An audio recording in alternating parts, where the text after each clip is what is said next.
안녕하세요. 책 읽는 토끼TV 신경진입니다. 오늘은 근대소설을 하나 읽어보도록 하겠습니다. 김유정 작가의 떡이라는 작품, 단편소설입니다. 교과서에 올라가 있는 작품이고요. 우선 김유정 작가부터 한번 살펴보면 1908년에 태어나서 1937년, 이거 좀 주목해서 볼 필요가 있는데 29살 요절입니다. 너무 일찍 죽었고, 그래서 단편만 남아 있습니다. 현재 우리가 읽을 수 있는 텍스트로는 장편이 없는 게 무척 아쉽다. 제 개인적으로는 그렇게 생각되고, 5월의 산골짜기라는 단편 소설입니다. 한번 보시죠. 나의 고향은 저 강원도 산골이다. 춘천읍에서 한 20리가량 산을 끼고 꼬불꼬불 돌아 들어가면 내닫는 조그마한 마을이다. 앞뒤 좌우에 굵직굵직한 산들이 삑 둘러섰고 그 속에 묻힌 아늑한 마을이다. 그 산의 묻힌 모양이 마치 온푹한 떡시루 같아 하야 동명을 신뢰라 부른다. 이거 단편인지 그냥 에세인지 정확히 잘 모르겠네요. 어, 아무튼 5월의 산골짜기에서 김유정 작가가 자신의 태어난 고향 동리를 이렇게 소개하고 있습니다. 움푹한 떡시루 같아 해서 동네 이름을 신례라고 부른다. 이 춘천 신례 마을인데요. 현재 지금 보시는 곳이 춘천의 신례 마을이라는 곳입니다. 그리고 이곳에서 지금 김유정의 그 문학적 업적을 기리는 사업들이 많이 진행되고 있어서 이렇게 동네를 알려주는, 그래서 김유정 문학 기행을 할 수 있는 그런 테마 기행을 만드는 것 같습니다. 춘천에서 많은 힘을 들여서 공을 들여서 김유정 기념 사업을 진행하고 있다. 그리고 여기 춘천 북부천인가? 정확히 모르겠는데 이 기차역이 복원이 되었다고 합니다. 그래서 이 역은 아예 이름을 신례라고 안 하고 김유정 역이라고 이름을 지었다고 합니다. 가보지 않았는데 가을에 이쪽 춘천 쪽 근처에 사시는 분들은 이쪽 신례 마을 가서 김유정을 이렇게 이 동네 둘러보는 것도 좋은 경험이 될 것 같습니다.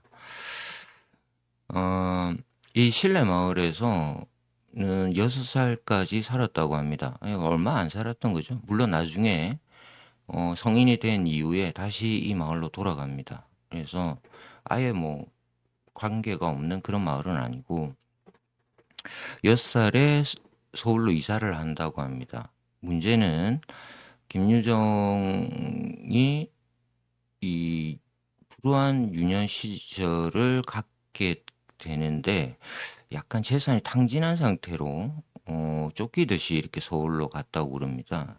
근데 재산도 문제이긴 하지만 이제 어머니가 7살 되던 해에 세상을 떠났고 아버지도 2년 뒤에 세상을 떠났다.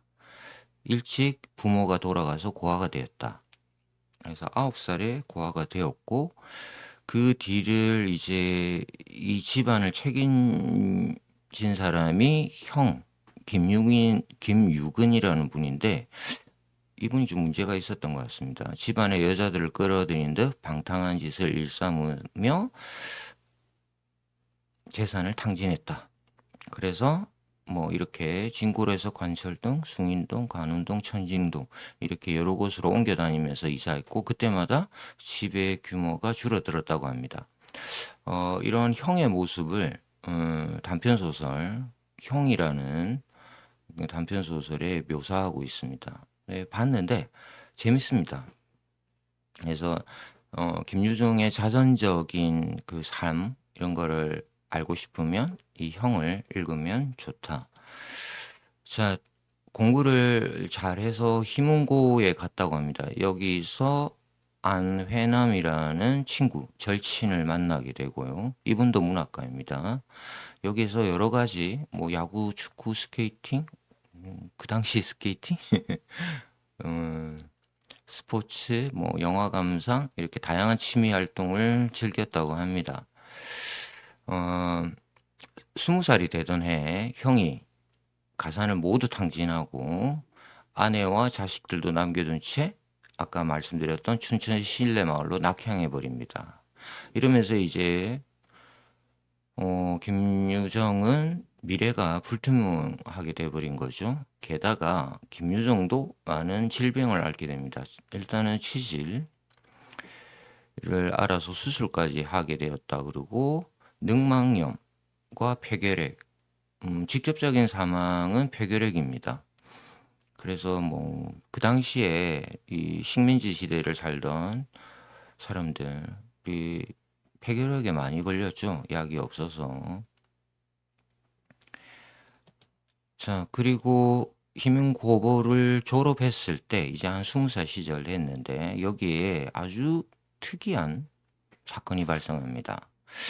김유정이 당시에 한 여성을 보고 반하게 되는데 이 사람이 4살 연상의 기생이라고 합니다. 박록주 이름이 짝사랑을 하게 되었고 편지를 연서를 써서 보냈다. 이것까지는 괜찮죠?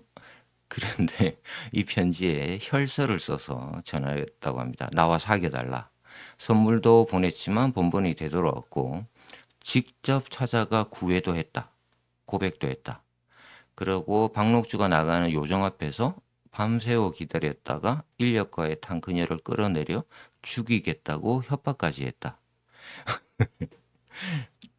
야, 지금은 이제 스토킹이라 그러죠.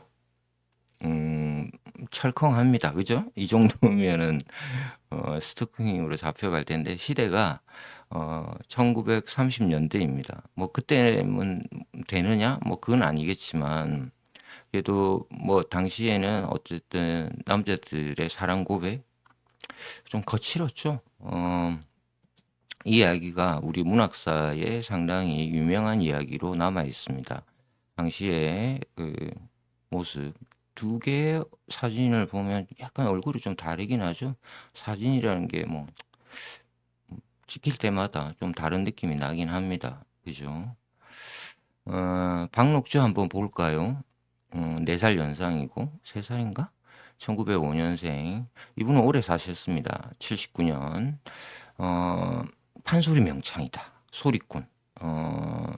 기생으로 시작을 했지만 뭐 사실 소리꾼들이 뭐 이런데 끌려가서 소리한 건 뭐 어쩔 수 없었던 거죠. 경상북도 선산군 출신이고 녹주가 예명이라고 합니다. 박녹주. 그리고 지금은 판소리 국가무형문화재 기능 보유자로 인정받았고 79년 이분이십니다. 사진이 남아 있어서 당시에 젊었을 때 사진인데 김유정이 보고 반했다. 그런 걸 한번 생각해 보면서 사진 한번 보십시오. 나이가 드셔서 이분의 이제 사진 또 다른 사진인데 조금 얼굴이 다르죠? 요 사진이 보이고 또 이제 남은 사진 두 모습. 그래서 어떻게 만나게 되느냐 이게 재밌습니다. 한번 보여드릴까요? 자, 김명곤이라는 분의 세상 이야기라는 기사인데 김유정이 박록주를 처음 만난 거는 희명고등학교 4학년 때라고 합니다. 같은 동네에 살았고 어느 날 목욕을 마치고 나오는 박록주의 모습을 보고 한눈에 반했다고 합니다. 이것도 약간 좀 특이하죠.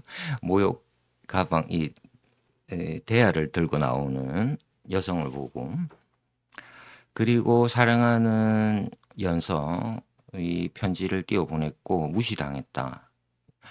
무시당하면서 연정이 점점 불타오르기 시작했고 적극적으로 사랑 호소했고 혈서를 보내고 죽이겠다고 협박을 하기도 했다.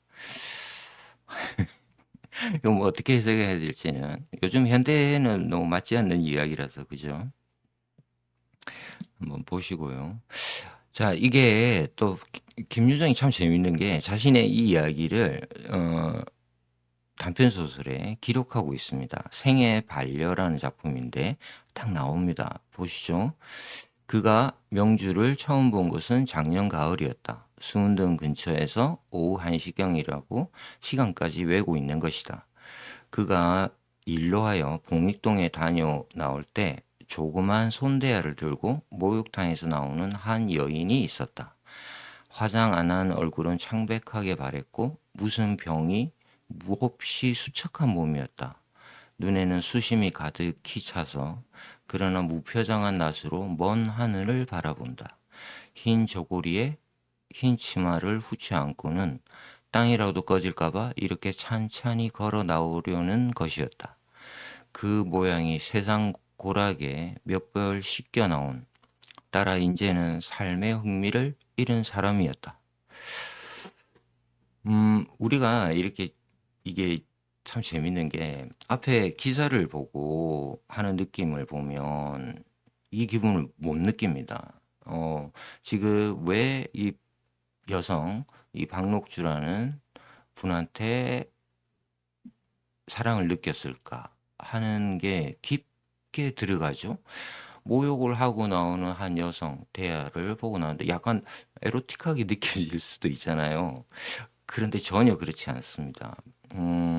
김유정이 이 여성에게 한눈에 반한 이유는 좀 다른 이유죠. 관능미라기보다는 뭐랄까요? 퇴폐미? 퇴폐미도 좀 적절하지는 않은 것 같은데 뭔가 이 세상에 대한 허무? 이 여인의 수척한 모습? 음, 한숨을 내쉬는 것, 그리고 삶의 흥미를 잃은 사람. 여기에 이 모습을 보고 사랑을 느꼈다. 뭔가 이걸 보면 김유정이 자신의 미래를 예감한 건 아닐까? 이런 생각을 할 수 있습니다. 한 20대 무렵에 나는 어쩌면 오래 살지 못하겠다. 왜냐하면 계속 병을 달고 살았거든요. 이런 거 질병을 앓고 사는 그리고 부모가 아주 어린 시절에 죽었고 이런 불우한 유년 시절 형의 그 가사탕진 독재자의 모습 이런 것들을 이 박록주라는 이 여성의 모습에서 자신의 모습을 본 건 아닐까? 이렇게 좀 예측해 볼 수 있는 부분이긴 합니다. 박록주가 이제 나중에 이렇게 이야기를 했답니다. 자신의 삶을 회상하면서 편지를 받을 때마다 이렇게 이야기를 했답니다. 무슨 학생이 공부는 안 하고 편지질이요. 학생이 기생과 무슨 연애를 하자는 말이요. 학생이 이러면 나도 가슴이 아프오. 공부를 끝내면 다시 나를 찾아주시오. 뭐 좀 나이스하게 거절했다.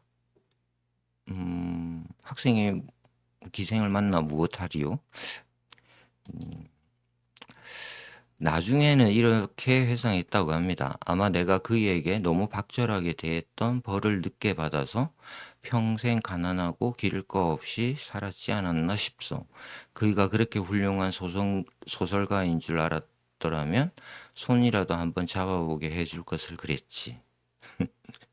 재밌습니다. 뭔가 좀 안타깝죠? 음, 그렇습니다. 그죠? 뭐 세상 일이 어떻게 될지 모르죠. 박록주로서는 사실 조금 이렇게 음, 앞뒤 안 가리고 덤벼드는 이 청년에 대해서 두려움을 좀 가졌겠죠. 자, 김문집이라는 분이 쓴 김유정의 예술관 이런 이 페이지 한마디로 말하면 그의 예술은 그의 고통에 역비례해서 즐거웠었다. 나는 그의 문장의 즐거움을 새로이 즐기지 않을 수 없다.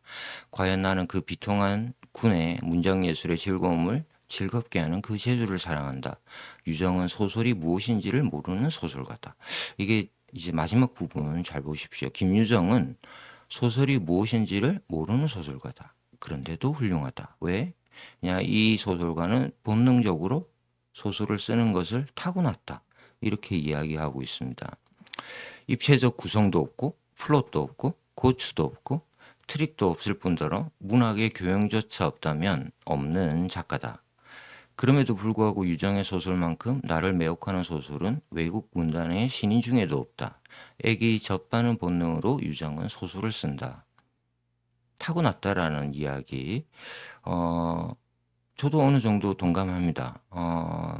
뭔가 문학 이론에 의지 않고 아주 본능적으로 써내려간 소설이 김유경의 소설 아닐까? 읽을 때마다 놀라게 됩니다. 이론이 뭘 필요하지? 현상을 정확히 관찰하고 내 감정을 정확히 소설에 투영한다. 아주 기본을 지키면서 소설을 썼다. 그럼에도 굉장히 훌륭하다.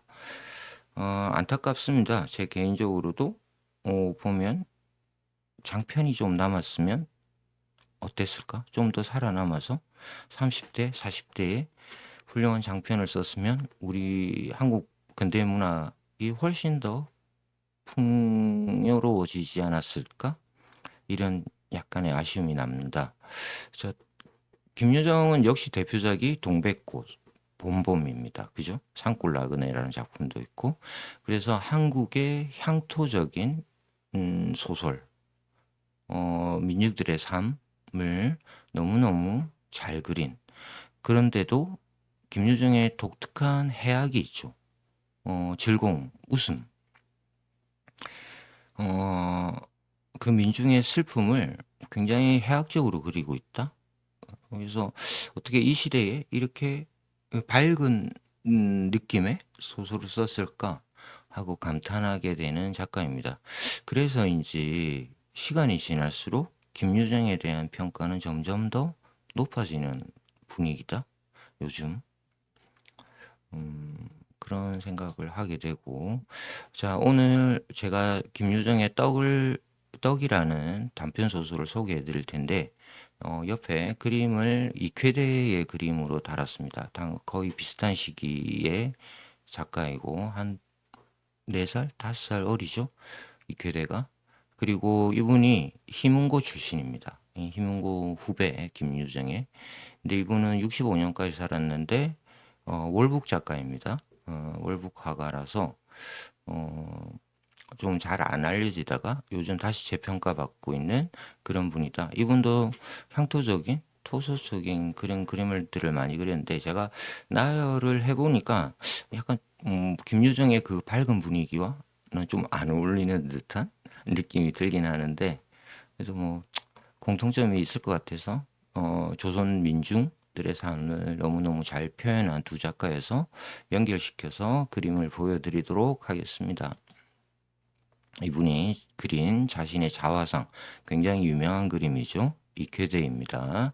자, 떡 오늘 제가 읽어드릴 텐데 이 작품 제가 뭐 특별하게 첨언을 할 필요가 없는 쭉 읽어나가면 그래서 제가 조금 간추린 작품을 읽으면서 감상하도록 하겠습니다.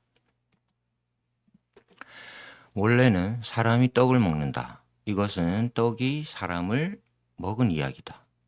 다시 말하면 사람이 즉 떡에게 먹힌 이야기였다. 좀 황당한 소리인 듯 싶으나 그 사람이라는 게 역시 황당한 존재라 할 일 없다.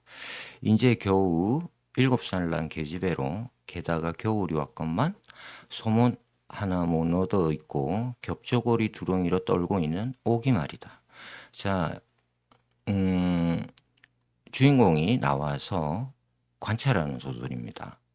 그리고 지금 내가 오늘 이야기하려는 사람은 7살 난 오기다. 가난하죠? 이것도 한 개의 완전한 사람으로 칠는지 혹은 말는지 그건 내가 알 바 아니다. 하여튼 그의 아버지가 동리에서 제일 가난한 그리고 게으르기가 곰 같다는 바로 덕희다. 오기의 아빠 이름은 덕희입니다. 가난뱅이고 게으릅니다. 지금은 밭대기 하나 붙일 것 없어도 이래야 해도 한때는 다 하고 펄쩍 뛰고는 지난날 소작인으로서 땅 팔 수 있었던 그 행복을 다시 맛보려는 듯 먼 산을 우두커니 쳐다본다. 지금 살고 있는 그 집도 제 것이 아니요. 개똥네 집이다. 어, 뭐 과거를 회상하고 할 일 없이 이렇게 손가락 빨고 있는 능력 없는 아버지, 남편입니다. 윗목에는 오기가 누더기를 들쓰고 앉아서 배가 고프다고 킹킹거리고 아랫목에는 화가 치퍼친 아내가 나는 모른다는 듯이 벽을 향하여 쪼그리고 누워서는 꼼짝 안 하고 노문 아내와 딸 사이에 한 자리를 잡고서 천장으로만 눈을 멀뚱멀뚱 둥그리고 들여다보는 얼굴이 다 무색할 만치 꼴들이 말 아니다. 아마 먹는 날보다 이렇게 지내는 날이 하루쯤 더 할런지도 모른다. 김유정 소설의 특징이죠. 가난한 사람들, 민중들, 그 당시에 자신이 곁에서 보았던 이웃들, 이런 평범한 사람들의 이야기를 하고 있다. 전형적인 리얼리즘 소설입니다. 뭐 당대의 근대문학의 대부분이 리얼리즘이죠. 모더니즘은 좀 더, 물론 뭐 동년배인 이상은 모더니즘을 추구하긴 했지만 오기가 늘 일어나는 것은 바로 이때다. 눈을 비비며 어머니 앞으로 곧장 달려든다. 새벽입니다. 기실 여지껏 잤느냐면 깨기는 벌써 전에 깨었다. 아버지의 숟가락질하는 델가락 소리도 짠지 씹는 쩍쩍 소리도 죄다 두 귀로 분명히 들었다. 그뿐 아니라 아버지의 죽그릇이 감은 눈 속에서 왔다 갔다 하는 것까지도 똑똑히 보았다. 배고픈 생각이 불현듯 불끈 솟아나 곧바로 일어나고자 궁둥이까지 들먹거려도 보았다. 이게 무슨 내용이냐면 지금 덕희 이 오기 아버지가 하는 일이 별로 없습니다. 그런데 나무를 해서 시장에다가 내파는 것 유일하게 이제 이 집의 수입원인데 이걸 하러 새벽에 일어났습니다. 그래서 이제 이 덕희가 죽을 먹는 것 이걸 이제 오기가 새벽에 자다가 깨서 듣는 장면입니다. 너무너무 배가 고파서 아버지가 먹는 걸 나도 빨리 먹고 싶다. 이러고 지금 있는 건데 아버지는 또 혼날까 봐 일어나지 못하고 지금 계속 입맛만 다시는 요 상황입니다. 다만 배는 늘 고프려니 하는 막연한 의식밖에는 이번 일이 벌어진 것은 즉 여기서 시작되었다. 2시간이나 넘어 꼬박이 울었다마는 어머니는 아무 대답도 없었다. 배가 아프다고 쓰러지더니 아이고 아이고 하고는 신음만 할 뿐이다. 엄마가 지금 아픕니다. 냉병으로 하여 이따금 이렇게 앓는다. 오기는 가망이 아주 없는 걸 알고 일어나서 방문을 열었다. 눈은 첩첩이 쌓이고 눈이 부신다. 윙윙하고 봉당으로 몰리는 눈송이. 다르르 떨면서 마당으로 내려간다. 이런 장면들은 굉장히 좋습니다. 지금 배고픈 오기가 엄마한테 죽을 하나 얻어먹고 싶은데 엄마는 냉병이 나서 떼굴떼굴 구르고 있고 이걸 어떻게 하지 하다가 지금 오기가 이 방문을 열고 나갔더니 첩첩이 눈이 쌓였습니다. 이걸 이제 눈은 첩첩이 쌓이고 눈이 부신다. 윙윙하고 봉당으로 몰리는 눈송이 다르르 떨면서 마당으로 내려간다. 마치 한편의 시적 시 같은 느낌이 나죠. 그리고 굉장히 감각적으로 이 장면이 드러납니다. 이런 거 보면 타고났다는 거 느껴지고요. 자, 이제 개똥어머니, 이제 이 새를 얻어서 사는 이 개똥인의 엄마를 이제 찾아가는데 이 엄마가 개똥 엄마가 오기를 눈의 가시같이 미워합니다. 자, 원인을 볼까요? 그 원인이 즉 여기다. 정말인지 거짓말인지 자세히는 모르나 말인즉 고년이 우리 식구만 없으면 밤이고 낮이고 할 거 없이 어느 틈엔가 들어와서는 세간을 모조리 집어간다우 하고 여우 같은 년, 골방지 같은 년, 도둑년 못해 욕을 늘어놓을째 나는 그 오기를 끝없이 미워하는 걸 얼른 알 수 있었다. 그래서 이 개똥엄마라는 분이 지금 오기를 이웃들한테 아이고 고년이 우리 집에 들어와서 먹을 거를 이렇게 하나하나씩 훔쳐간다. 여우 같은 년 이러면서 욕을 하는 장면입니다. 자, 이 집이 먼저 개똥네 집이라고 하였으나 그런 것이 아니라 실상은 요 개울 건너 도사댁 소유이고 개똥어머니는 말하자면 그 댁의 대대로 내려오는 시종이었다. 그래, 그 댁 집에 들고 그 댁 땅을 부쳐먹고 그 댁 세력에 살고 하는 덕으로 개똥어머니는 가끔 상전댁에 가서 빨래도 하고 다듬이도 하고 또는 큰일 때는 음식도 맡아보기도 하고 해서 맛 좋은 음식을 뻔질 몰아들인다. 부잣댁, 도사댁에 지금 대대로 종노릇을 해왔다라는 거 보이죠? 그래서 이 소설의 이 식민지 시대를 살아가는 걸 아주 잘 볼 수 있는데 조선의 봉건적 삶과 이제 일본이 들어와서 이제 개화가 이루어지는 그런 상황들이 겹쳐져 있습니다. 이걸 보면 오히려 부잣집의 상전, 노예로 종으로 있는 개똥이네 집이 훨씬 더 잘 살고 있다. 이런 걸 볼 수 있죠. 옥이네 집은 종은 아니지만 대신에 굶는 거죠. 아무것도 기댈 데가 없어서 비빌 언덕이 없는 거죠. 자, 그러다가 이제 이 개똥은 이 도사댁에 잔치가 난 것 같습니다. 여기에 이제 오기가 음식 냄새를 맡고 귀신에 홀린 듯 이 음식 냄새를 따라서 이 부엌까지 도사댁집 부엌 음식을 하는 데까지 찾아가게 됩니다. 부엌에는 어중이 떠중이 동네 계집은 얼추 모인 셈이다. 고깃국에 밥 많은 사람에 찰떡을 씹는 사람. 이쪽에서 부글을 뜯으면 저기는 투정하는 자식을 주먹으로 때려가며 누렁지를 혼자만 쩍쩍거린다. 부엌 문으로 불쑥 대미는 오기의 대가리를 보더니 저런 여우년 밥주머니 왔니? 냄새는 잘도 맡는다. 이렇게들 제각기 욕 한마디씩 그리고는 까닭없이 깔깔댄다. 오기네는 이 대개의 종도 아니오. 작인도 아니다. 물론 여기에 들어와 맛 좋은 음식 벌어진 이 판에 한 다리 뻗을 자격이 없다. 재밌네요. 이 댁의 종도 아니고 소작인도 아니다. 그래서 오히려 이렇게 이 지금 음식이 잔치를 하는데 이걸 얻어먹을 수 있는 게 아무 권리도 없다라는 거죠. 아니, 참 비참한 상황인데 참 재밌겠습니다. 김유정이. 자, 이 집의 작은 아씨가 이 군침을 흘리고 있는 오기를 봤습니다. 여기서부터 이제 문제가 발생합니다. 한번 보시죠. 이 마음씨 좋은 작은 아씨가 뭔가 일을 벌였는데 이게 이제 문제를 크게 일으킵니다. 작은 아씨도 따라 웃었다. 노랑저고리, 남치마, 10서너 밖에 안 된 어여쁜 작은 아가씨. 손수 소뚜껑을 열더니 큰 대접에 국을 뜨고 거기에다 하얀 이밥을 말아 수저까지 꽂아준다. 이밥은 쌀밥이죠. 자, 불쌍한 오기한테 지금 밥을 줬습니다. 오기는 황급히 얼른 잡아채었다. 이밥, 이밥.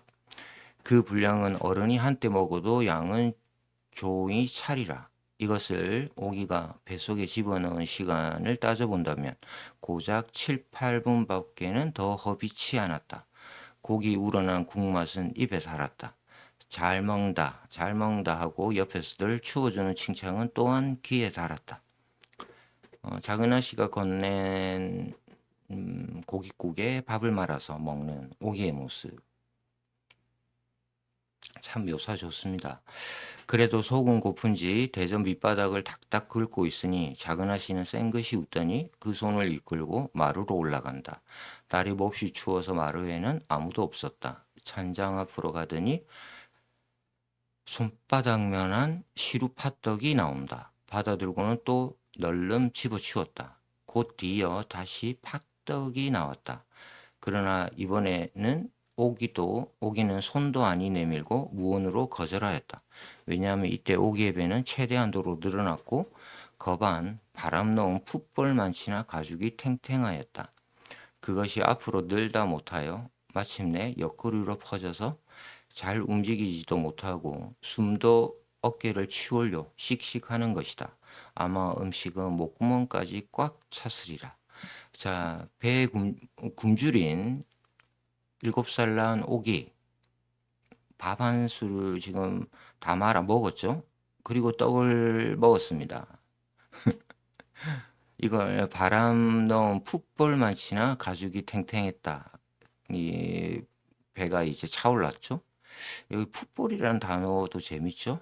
영어를 쓰고 있다라는 점. 오기가 그 배에다 백설기를 먹은 것도 기적이려니와 또한 먹다 내놓는 이것도 기적이라 안 할 수 없다. 하기는 가슴속에서 떡이 목구멍으로 바짝 치뻗치는 바람에 못 먹기도 한 거지만 여기다가 더 넣을 수가 있다면 그것은 다만 입 안이 남았을 뿐이다. 꽉 차갖고. 그러면 그 다음 꿀벌은 주황떡 2개는 어떻게 먹었을까? 상식으로는 좀 판단키 어려운 일이다. 소설의 제목이 떡이죠.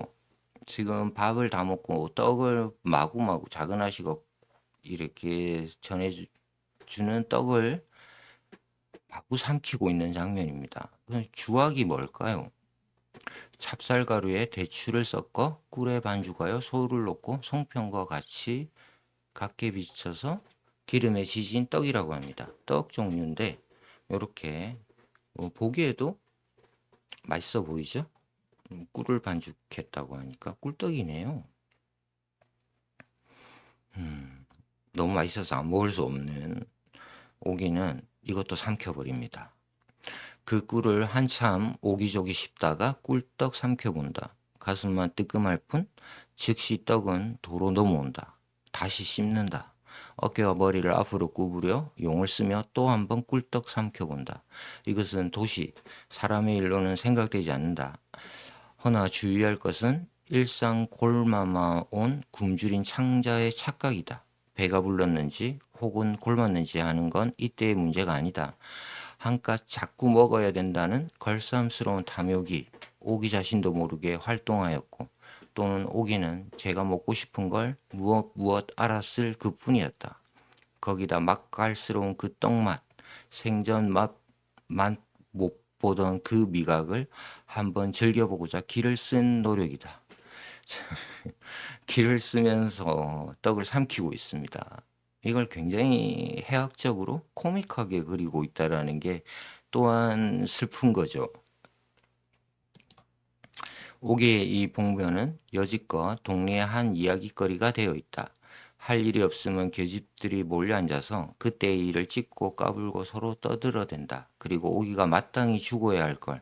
그래도 살아난 것이 퍽이나 이상한 모양 같다. 따는 사나리라 먹지를 못하고 몸이 끓어서 펄펄 뛰며 알을 많지 오기는 그렇게 혼이 났던 것이다. 하지만 처음부터 짜장 가슴을 죄인 것은 그래도 오기 어머니 하나뿐이었다. 아파서 드러누웠다. 방으로 들어오는 오기를 보고 고만 벌떡 일어났다. 왜 배가 이 모양이냐고 물으니 대답은 없고 오기는 가만히 방바닥에 가 눕더란다. 탈이 난 거죠. 한 번에 너무 많은 음식을 삼켰습니다. 게다가 떡은 소화가 잘 안 되잖아요. 이 떡을 지금 무진장, 아유, 7살 여자아이가 이거 떡을 삼켰으니 왜 탈이 안 나겠습니까? 내가 오기네 집을 찾아간 것은 이때에 썩 지났어이다. 해넘이의 바람은 차고 몹시 떨렸으나 오기에 대한 소문이 흉함으로써 퍽 궁금하였다. 허둥거리며 방문을 펄떡 열어보니 어머니는 딸 머리맡에서 무릎하게 눈을 비벼가며 여지껏 훌쩍거리고 앉았다. 냉병은 아주 가셨는지 노상 그렇게 고민하던 그 상이 지금은 불쾌하니 눈물이 흐른다. 그리고 놈은 쭈그리고 앉아서 나를 보고도 인사도 없다. 이때 놈은 덕희입니다. 장에 나무를 팔러 갔다가 돌아온 오기의 아빠. 팥장을 떡 지르고는 맞은 벽을 뚫어보며 무슨 결기나 먹은 듯이 바로 위험을 보이고 있다. 오늘은 일찍 나온 것을 보면 나무도 잘 판 모양. 얼마 후 놈은 옆으로 고개를 돌리더니 여보게 참말 죽지는 않겠나 하고 물어보니까 봉구는 옆에 이웃 친구 또 봉구가 왔습니다. 봉구는 눈을 끔뻑끔뻑 하더니 죽기는 왜 죽어? 한나절토록 경을 읽었는데 하고 자신이 있는 듯 없는 듯 얼치기 대답이다. 지금 아이가 너무 아파하니까 지금 배탈이 났잖아요. 여기에 지금 약도 없습니다. 이 시기에. 그래갖고 봉구라는 친구, 이 덕희가 이웃집 친구가 와서는 너무 우습게도 경을 읽어줍니다. 마치 무당이 구슬하듯이. 이 장면도 굉장히 그 시대를 좀 잘 볼 수 있는 덕희가 오기 아빠죠. 덕희가 눈을 찌긋하고 소금을 더 먹여볼까 하고 물을지 나는 그 대답은 않고 경은 무슨 경을 읽는다고 그래 건방지게 그 사관이나 좀 틀게나 하고 낯을 붉히며 봉구에게 소기를 빽 질렀다. 왜냐하면 지금은 경이니 소금이니 할 때가 아니다. 아이를 포대기로 덮어서 뉘었는데 그 얼굴이 노랗게 질렸고 눈을 감은 채 가끔 다르르 떨고 다르르 떨고 하는 것이다. 그리고 입으로는 아직도 개거품을 섞어 파풀이 꼴깍꼴깍 넘어온다. 손까지 싸느라고 핏기는 멎었다. 아이고 지금 오기가 난리가 났죠. 내가 서두는 바람에 봉구는 주머니 속에서 조그만 대통을 꺼냈다. 또 그 속에서 녹슨 침 하나를 꺼내더니 입에다 한번 쭉 빨고는 지가 뜯어먹은 듯한 칼라 머리에다가 쓱쓱 문지른다. 이제 침을 놓을 것 같습니다. 바른 손을 놓은 다음 왼손 엄지손가락으로 침이 또 들어갈 때에서야 비로소 오기는 정신이 나나 보다. 으악! 소리를 지르며 깜짝 놀란다. 그와 동시에 푸드득 하고 포대기 속으로 똥을 갈겼다. 덕희는 이걸 빤히 바라보고 있더니 골피를 접으며 이 베라먹을 년 웬걸 그렇게 처먹고 이 지랄이야 하고는 욕을 오라지게 퍼붓는다. 그러나 나는 그 속을 빤히 보았다. 저와 같이 먹다가 이렇게 되었다면 아마 이토록은 노엽지 않았으리라. 이게 장면이 대단히 뭐라 그럴까요? 웃은 장면이죠. 지금 침을 놓고 마침내 이게 대변을 보면서 겨우 살아났습니다. 그런데 이걸 보는 아빠 덕희가 욕을 붙는데 이 노여움은 어디서 오느냐? 낮에 그 많은 음식을 너 혼자 다 먹었냐? 이년아? 지금 딸한테 지금 이런 감정을 품고 있다라는 거죠. 얼마나 굶었으면. 그 귀한 음식을 돌르도록 처먹고도 애비 한쪽 갖다 줄 생각을 못한 딸이 지극히 미웠다. 고래 고년 고래 싸웬 떡을 배가 터지도록 먹는담 하고는 입을 비축대는 그 낯짝에 시기와 증오가 역력히 나타난다. 사실로 말하자면 이런 경우에는 저도 반드시 오기와 같이 했으련만 아니 너무 꿀바른 주악을 다 먹고도 또 막걸리를 준다면 물다 뱉는 한이 있더라도 어쨌든 덥석 물었으리라 생각하고는 나는 그 얼굴을 다시 한번 쳐다보았다. 떡입니다. 1935년 중앙이라는 잡지 2호로에 발표한 단편소설입니다. 나라는 화자가 이 마을에 살고 있는 가난한 덕희네, 덕희와 그 아내 그리고 딸, 이 굽는 걸 뭐 매사로 하고 있는 이 가난한 한 집안의 이야기를 이렇게 해학적으로 그리고 있습니다. 1935년 해방이 되려면 아직 10년이 남았죠. 이 4년 뒤에 지금 김유정 작가가 죽습니다. 그죠? 29에 맞나요? 39년? 아무튼 몇 년 뒤에 사망하게 되고 음, 이게 참 여러 가지 생각을 하게 만드는 작품입니다. 이걸 웃으면서 읽어야 되는 걸까? 그 이 굶주림을 사실 제가 굶주림이라는 작품들 이 굶주림을 소재하는 작품도 많이 읽었지만 김유정처럼 이렇게 천연덕스럽게 해학적으로 그리고 있는 작품 만나기 참 어렵죠. 음, 이게 재미있는 것 같은데도 불구하고 또 마음이 이렇게 아파오는 독특한 느낌의 작품이다. 자, 오늘 제가 떡 소개해 드렸고 요거는 한번 보시죠. 창문사에서 내가 집무랍시고 하는 중에 떡 나를 찾아온다. 음, 지금 누굽니까? 김유정이 찾아왔습니다. 와서는 내 집무 책상 앞에 마주 앉는다. 앉아서는 바위 덩어리처럼 말이 없다. 낸들 또 무슨 그리 신통한 이야기가 있으리요.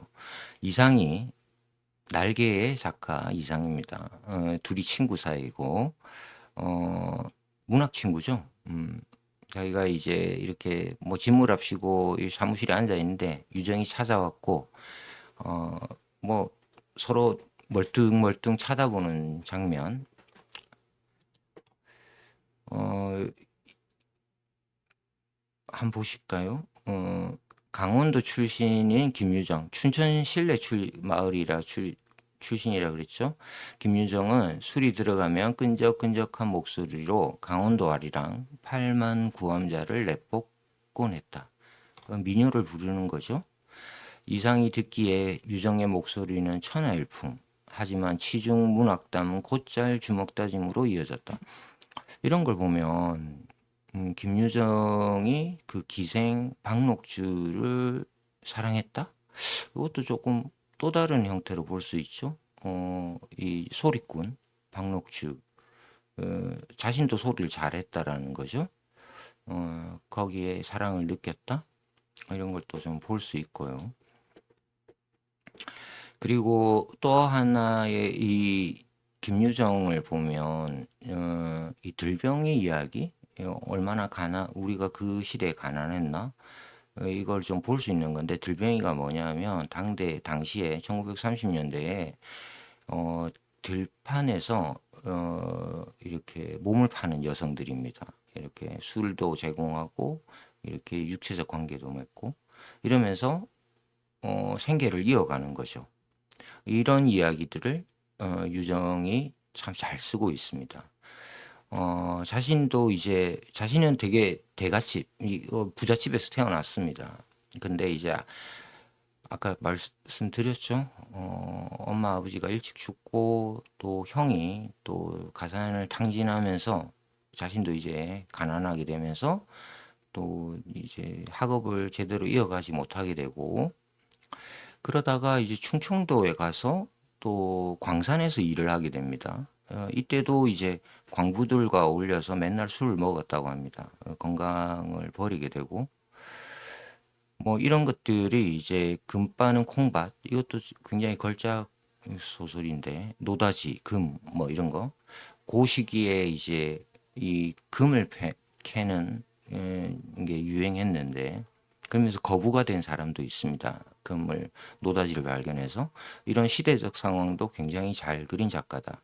그리고 이 김유정이 이 광부들과 평범한 사람들, 뭐 들병이 이런 사람들하고 어울렸다. 이런 것도 보면 이제 앞에 떡에서 봤던 그 덕희네 가족들 그런 모습들을 굉장히 현장감 있게 실제적으로 너무너무 잘 그리는 것 이런 걸 볼 수 있습니다. 안해남 그 고등학교 친구 유정은 어머님에게 대한 사랑에 있어서나 애인에게 대한 사랑에 있어서나 그 보수를 채 상상하지 않고 우선 정열이 불탔던 것이다.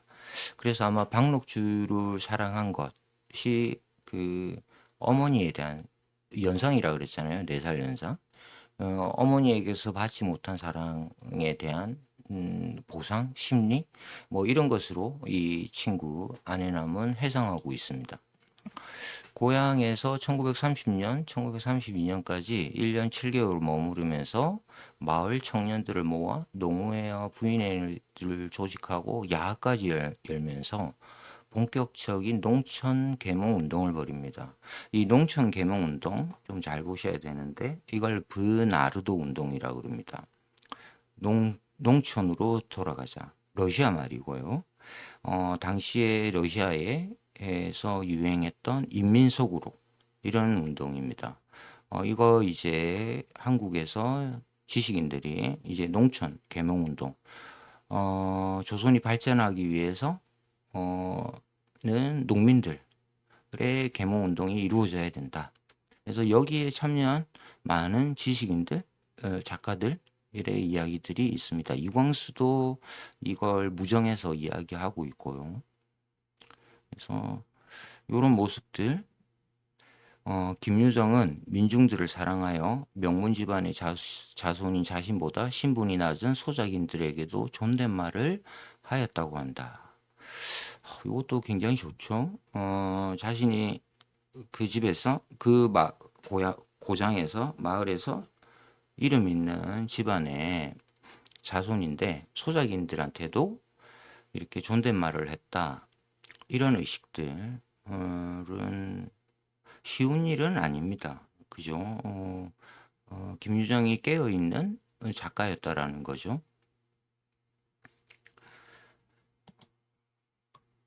자, 아내남의 회상입니다. 친구의. 춘천 고향에서는 우리 집안이 망하는 것을 좋아한다. 왜냐하면 이쪽에 이제 지주 집안인 거죠. 자신의 집안이. 그래서 농민들이 우리를 싫어했다. 우리 집안을. 유정의 할아버지 시대에 양반살에게 눌려 재물을 빼앗기고 가진 고운욕을 다 당했던 이곳 백성들이 아직도 원한을 잊지 않고 유정의 집안을 저주한다는 것이다. 여기에 대한 부채의식 이런 것들도 있었다고 합니다. 그래서 또 농촌 계몽운동 이런 것에 더 열심히 유정이 했다. 유정이 고향 춘천에서 동리에다 강당을 지어놓고 마을에 비난하는 집 아이들 수십 명을 모집하여 글을 가르친 일이 있다. 월사금도 받지 않고. 유정은 이렇게 착하고 좋은 일을 고향 땅 백성들에게 베품으로써 조금이라도 선조의 제약을 씻으려 했던 것이며 사람들의 눈총을 피하려 했음일까. 그래서 뭐 이렇게 아내남이 회상하는 장면입니다. 자, 김영기라는 이제 평론가가 김여정을 평가하는 모습입니다. 혜성처럼 등장했다.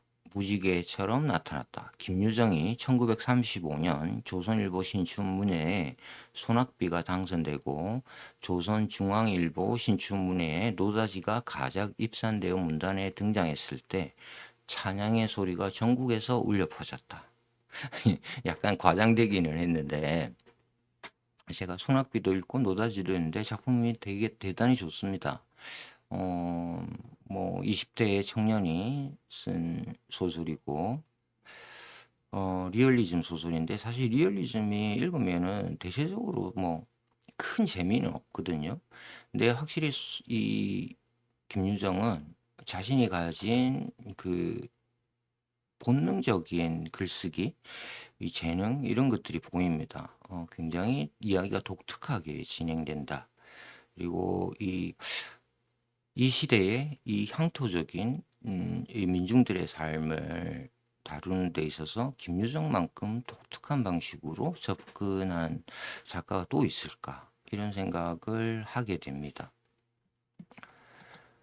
37년에 돌아가셨네요. 그러니까 뭐 35년에 뭐 데뷔를 하고 그러니까 2년 반? 이 정도밖에 지금 활동을 안 한 거잖아요. 아쉽습니다. 필승아, 친구한테 한 이야기입니다. 나는 참말로 일어나고 싶다. 지금 나는 병마와 최후 단판이다. 흥패가 이 고비에 달려 있음을 내가 잘 안다. 나에게는 돈이 시급히 필요하다. 그 돈이 없는 것이다. 가산이 기울었죠. 그렇죠. 집안이 지주 집안이고 양반 집안인데 어, 아버지가 일찍 죽고 그 물려받은 형이 탕진을 하면서 기울었고 그러면서 이제 늑망령, 폐결핵 이런 것으로 병마와 싸우고 있는데 지금 돈이 없다. 이러면서 이게 뭐 거의 이제 유언처럼 이제 친구에게 남긴 편지 글입니다. 당시에 이 식민지 지식인들의 삶, 우울했던, 불행했던 삶, 이런 것들을 잘 볼 수 있는 이 시대 작가들을 읽으면 확실히 마음이 참 안 됐다? 요즘 한국의 2025년에 이 세계 경제 대국이 된 한국의 상황에서 보면 정말 뭐 이런 일이 있었나? 이렇게 여러 가지 생각이 드는 이런 장면들입니다. 또 하나 읽어보죠. 나는 숙명적으로 사람을 싫어합니다. 다시 말하면 사람을 두려워한다는 것이 더 적절한지 모릅니다. 늘 주위의 인물을 경계하는 버릇이 있습니다. 그 버릇이 결국에는 말없는 우울을 낳습니다. 음, 박록주라는 아까 그 소리꾼에게 사랑을 느낀 것, 그리고 이 여성이 가지는 이 뭐랄까요, 허무미, 어, 태폐미, 여기에 왜 빠졌는가, 이런 것들을 좀 짐작할 수 있는 그런 회상입니다. 회고.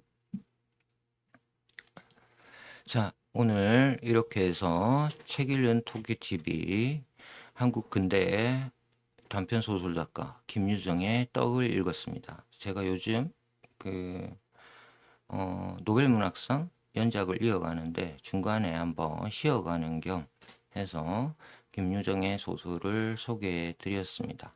네, 오늘 장시간 시청해 주셔서 대단히 감사합니다. 마치겠습니다. 책 읽는 토끼였습니다.